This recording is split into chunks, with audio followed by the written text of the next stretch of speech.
One of the challenges of making leather boxes is cutting mitered corners. Mitered corners are stronger and they look nicer, but they're extremely difficult to cut and get right. They have to be cut at a precise 45-degree angle for them to make square corners. And you have to get all six sides right to get a perfectly square box. Today, I will show you our new mitering jig and how you can use it to make consistent mitered corners.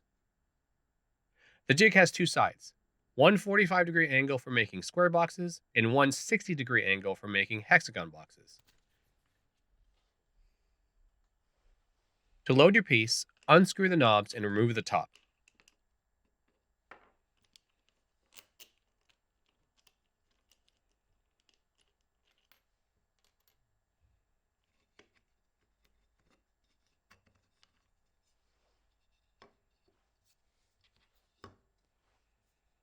Then, place it along the inside edge so your work is square with the jig.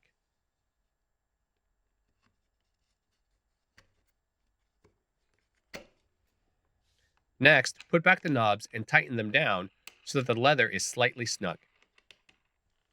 Use the flat side of your blade to align the top and bottom of the jig. Do this both at the front and the back of the cut before and after the leather. Aligning the top and the bottom ensures that you get a consistent cut angle. You can also use a ruler to align the jig, whichever is more comfortable for you.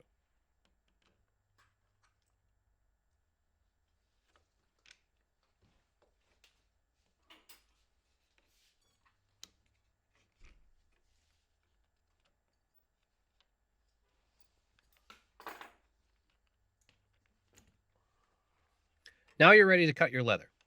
You can use a flat blade or a bevel blade with the bevel facing the jig. Use a slicing motion to get a cleaner cut and slice from the beginning of the leather to the end of the jig, holding the knife flat against the jig.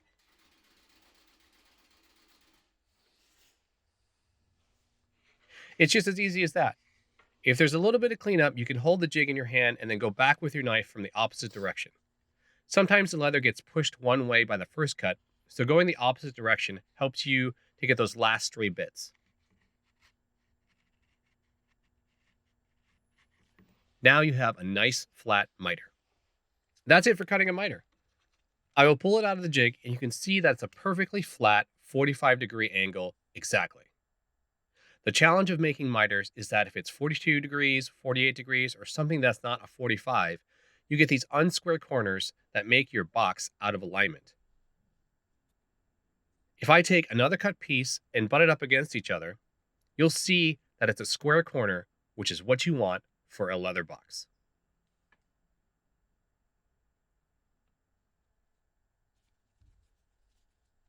The mitering jig can also be used to punch your stitches. Your stitch marks must be flat to the miter you cut, not to the surface of the leather. If the marks were flat to the surface of the leather, the stitch marks would exit inside of the box instead of meeting the other side of the corner.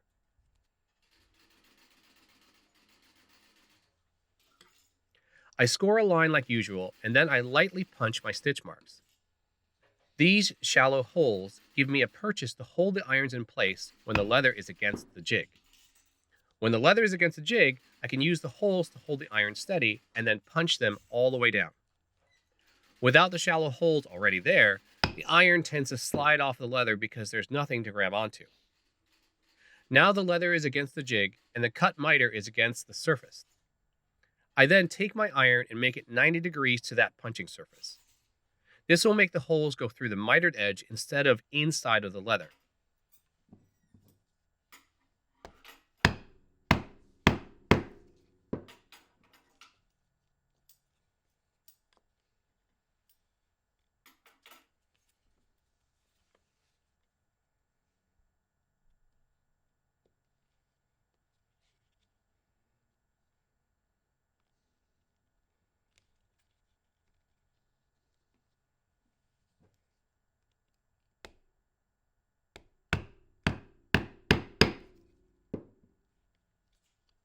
Now, when you join the meeting pieces together, the holes will meet on the miter instead of inside the box.